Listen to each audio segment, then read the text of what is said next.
You're watching PowerNation. Today on Detroit Muscle, we're throwing everything along with the kitchen sink at our Hurst Olds. Whether it's brakes, bodywork, or bolsters, we cover a little bit of everything on our quest to finish this ride.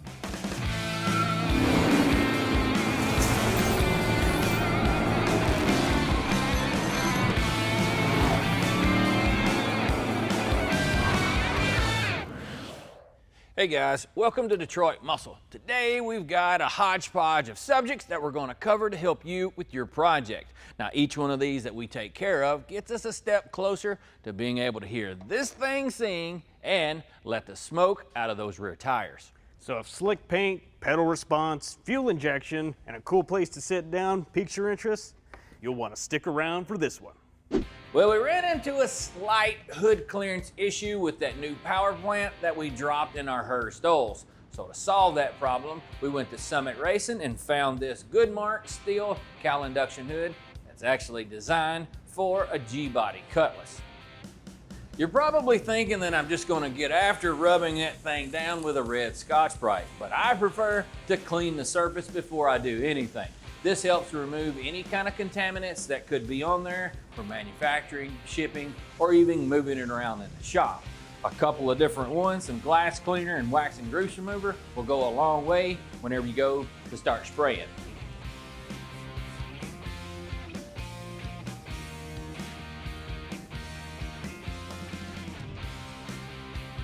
I like to use light colored rags because it tends to show the evidence of what you're trying to remove.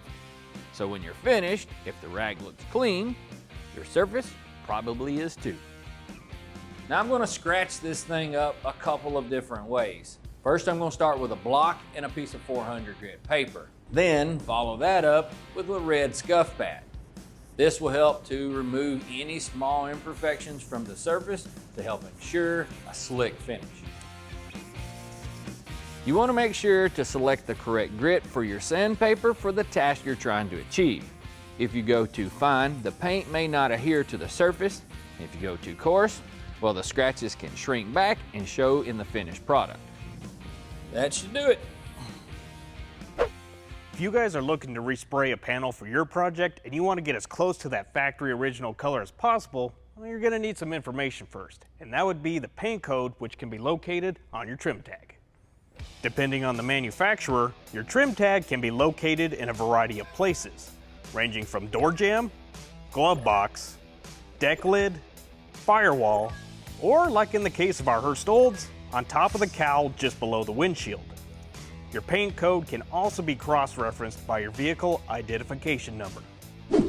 What we're going to be spraying on is some base coat, clear coat. That Oldsmobile from the factory came out with lacquer. What we're going to be using is urethane.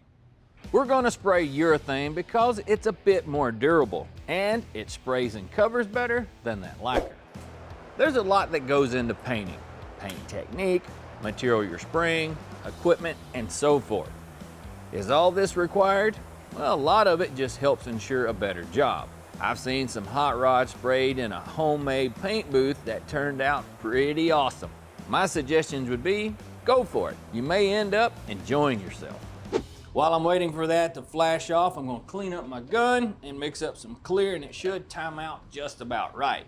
Now a little tip for you guys, because everybody wants that ultra slick finish, that would be is to mix in on your last coat of material the next step up or slower evaporating thinner. What that will do is that allows the paint to kind of flow out a little more, and that usually means a slicker reflection.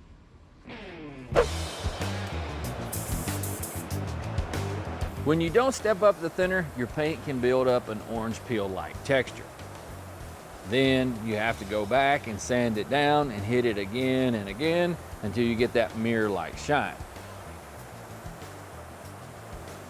Coughing up a few extra bucks right now for that extra thinner can save a lot of headaches in the long run.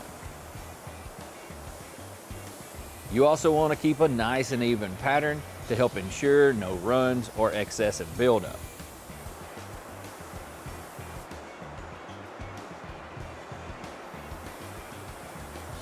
Painting takes patience and practice, but when you do it the right way, the proof is in the pudding. For no more work than that was, this thing turned out pretty slick. We still have a few pieces of trash here and there, but we'll have to nib that out a little later on. Coming up, we do a swap, add some swag, power up. Now the next thing that we're going to tackle is the fuel system. A while back we took our Hurst Olds out for a hot lap and we topped off the tank, and what we noticed, this thing was leaking. A fuel tank can rust from the inside out and the outside in, and trying to repair one of these can be a little bit tricky. So we went with a simple solution. We went to Rock Auto and picked up an OEM replacement tank. What's great about this is, one, it will simply bolt right into the car. No cutting or fabbing is required to install it. Also, this thing is nice and clean. We don't really have any idea what the condition of the inside of this tank is, and with us running fuel injection, we don't want any problems later down the road. Whenever you're removing the gas tank, be sure you're in a well-ventilated area. Overexposure to fumes can make your head spin. Plus, they are downright dangerous. And it looks like our suspicions were right. We've got some floaters in the bottom of the tank. The fuel gauge in our Oldsmobile wasn't working, but we noticed that when we were installing that suspension that the ground wire was dangling beside the tank. So we just assumed if we would connect it that this thing would work. Now to verify that it does work, I've got a simple test for you, just in case you have one of these that you're working on at your place. You'll need a multimeter to do this, and you'll just simply turn it to the ohm setting. What you'll want to do next is touch one of your leads to the post and then the other one either to the ground strap or the top of the sender. You'll have to actuate the float from, say, empty to full or full to empty, and what you're looking for is a change on your screen. Now this particular one should sweep between 0 and 90. It can be a little more, a little bit less, but you're just looking for those numbers to change.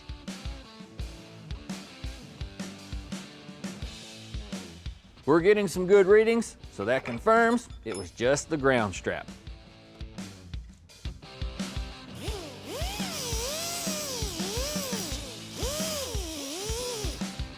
So with a little fab work and a few inches of wire, we can call this thing fixed.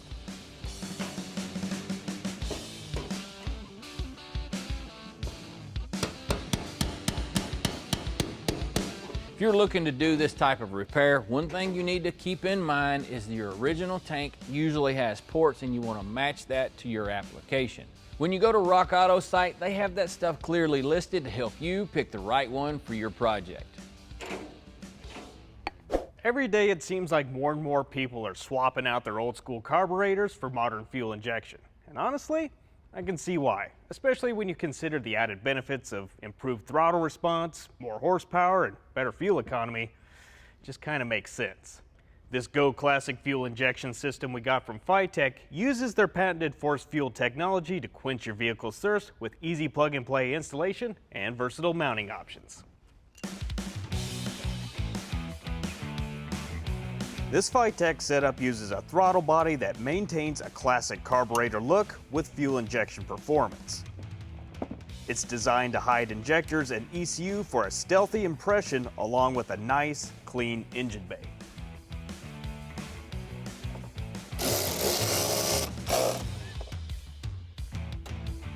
Now at the heart of this setup is Phytech's force fuel delivery system. All you're going to need is a supply line to fill your reservoir, a pressure outline to go to your throttle body, and a return line back to your tank. Now if you don't have a return line running back to your tank, you are going to have to plumb one in for this setup.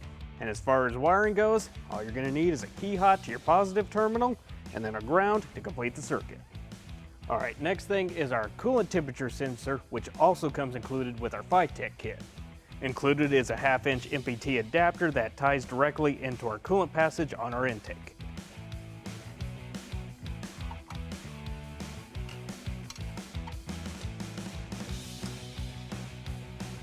We still got a couple of connections we need to splice into our main harness on our Phytech kit, including our 12-volt power wire that engages the pump. Now eventually we will need to build a junction block between this connection, the starter solenoid, and our battery. Having enough juice supply for all of the added electrical components to our Hurst Olds project is an absolute must. This Duralast Platinum battery with EFB technology that we got from AutoZone will give our force fuel system reliable charge acceptance as well as powerful startups and long cycle life. We also have a few extra accessories like our air ride compressor that take up a whole lot of charge. When you also factor in your radio, power windows, dash lights, all that stuff, having a reliable battle-tested power source, well, it just kind of makes sense. Up next, it's break time, but we're not stopping. Well guys, we mentioned earlier that we were going to be all over the place, and boy, we weren't kidding. We're going to move on to the next phase of our Hurst Olds build with a very important subject matter, the brake system. Some of those stock components that was left, like the proportioning valve and the master cylinder, wasn't going to cut it since we've upgraded and put massive brakes front and rear. Originally, this car rolled off the assembly line with disc in the front and drums in the back, and now we've got disc on both ends. We wound up having to redo some of the brake lines for this upgrade, but that's just par for the course. We're pretty much ready to start bleeding the brakes, starting with the master cylinder. Sometimes you can do this on the car, but there's a couple of things that you need to keep in mind. One is the sweep of the brake pedal. It needs to fully depress the piston inside of there, because if it doesn't, well, it can leave trapped air. Next thing is the master cylinder needs to be mounted horizontally, not kicked up or downhill, because if it is, that can give you problems trying to get the air out. With our pretty master cylinder, I wrapped some tape around this ear because I don't want the jaws of this vise to chew into it and kind of scratch things up. This will help protect it. Now to do this, you want to mount this thing in a nice sturdy location because you're going to be pressing here on the back of the master, depressing that piston. If you don't, you'll end up chasing this around the shop. Normally, whenever you buy a master cylinder, new or rebuilt, it'll come with a little baggie of goodies. You're going to be using this to bleed that master. Then connect the tubes to those fittings, bend them over, off into the reservoir.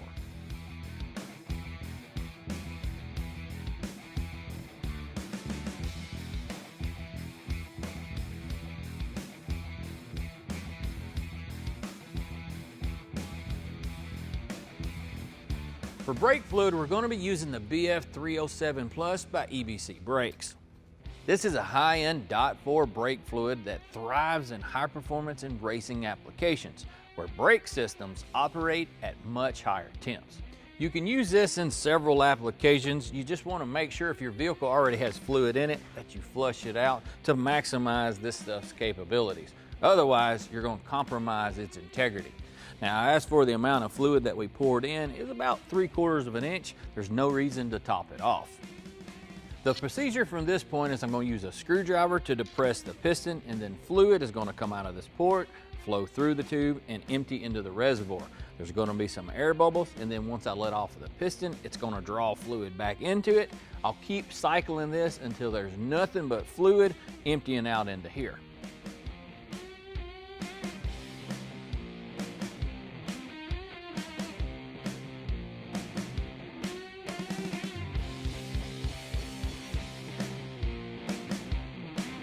Now you want to make sure that you completely compress that piston, otherwise you may have some trapped air. Also, as you do this, if you constantly see a bunch of little bitty bubbles and you've been doing this for a while, you may want to check those fittings to ensure that they're tight. Another little helpful tip is to reinstall your cap. What this will do is help prevent the master cylinder from bleeding all that fluid out. And if you're working with a freshly painted surface, we all know brake fluid and paint doesn't really G-haul.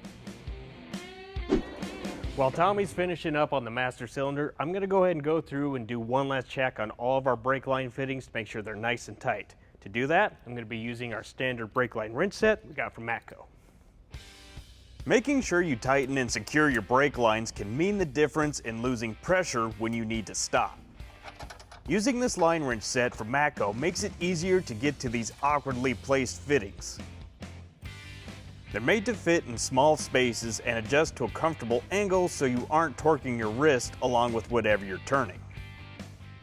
Matco's brake line wrench set is specifically designed for maximum results with minimal effort. Coming up, we roll out the red carpet and do an interior redesign. The next subject that we're going to conquer is going to be the interior. Now, with what we started with, really wasn't all that ripped up, but it needed some attention. We want this thing to be a well-rounded project with performance and style from front bumper to back and inside and out. So it's time for an update. We wanted something that had the style and appeal of the original velour interior with a modern twist. So we got a hold of our buddies at TMI to help bring that vision to life. Can't wait to see these. Come on in here, boss. Been waiting for this day, not gonna lie.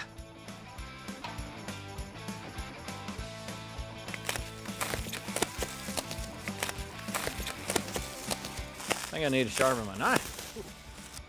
Man, oh man. What do you got over there?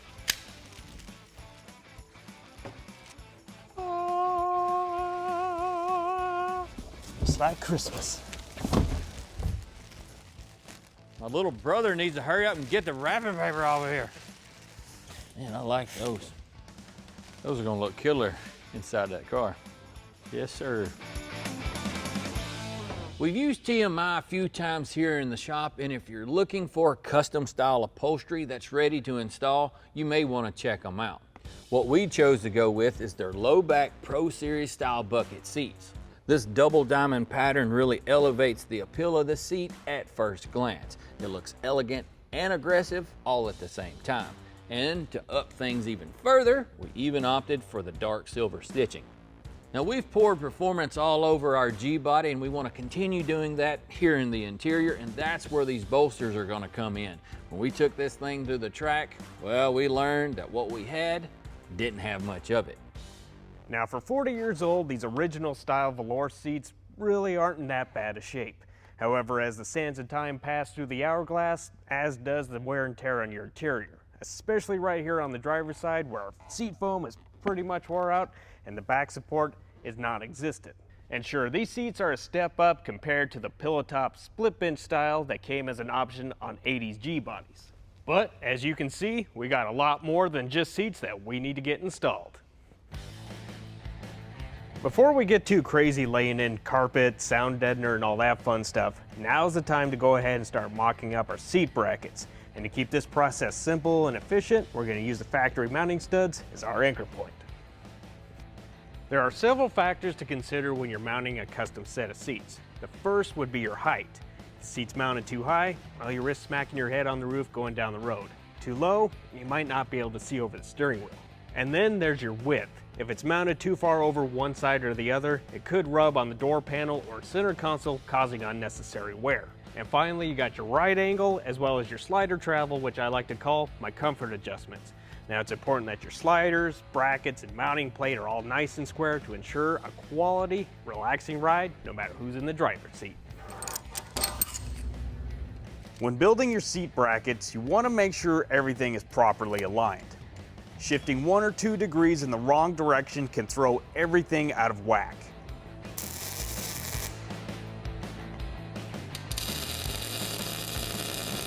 Once your measurements are good to go, you can just spot weld the brackets into place and you're ready to line it all up.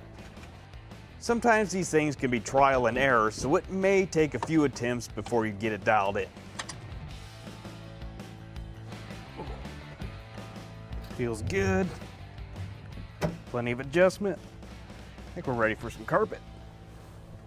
We picked up some restoration components from Original Parts Group to doll up the interior on our Oldsmobile.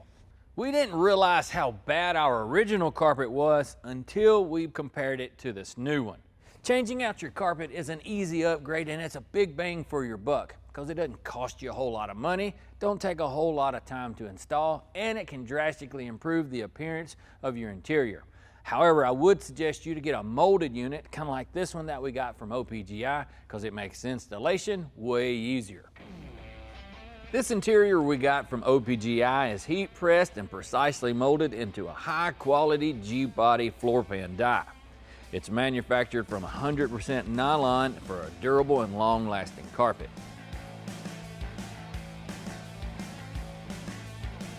A good tip before you go to install is to lay it out in the sun for a few hours. This helps to relax the material and also makes it easier to fit.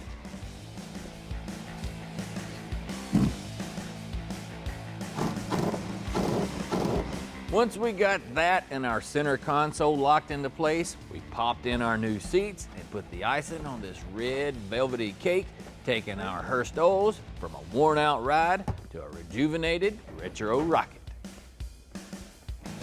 Our carpet from OPGI gives our Hurst Olds a long overdue upgrade that will last for years to come. If Barry White were alive today and narrating this footage, he'd say, "Oh yeah." Those TMI seats matched with that OPGI carpet look like you're riding on a plush red cloud that you'd take on a road trip anywhere and stay comfy for miles and miles. This and all of our upgrades gives our Hurst Olds a killer combination of relaxation and plenty of RPMs. Man, we have been all over the place today, but all that hard work just means we're about to have a good time. Well, variety's not necessarily a bad thing, and it's all forward progress that's gonna get us across that finish line. What do you say we put the trophy back in its case and call it a day? That is a darn fine idea.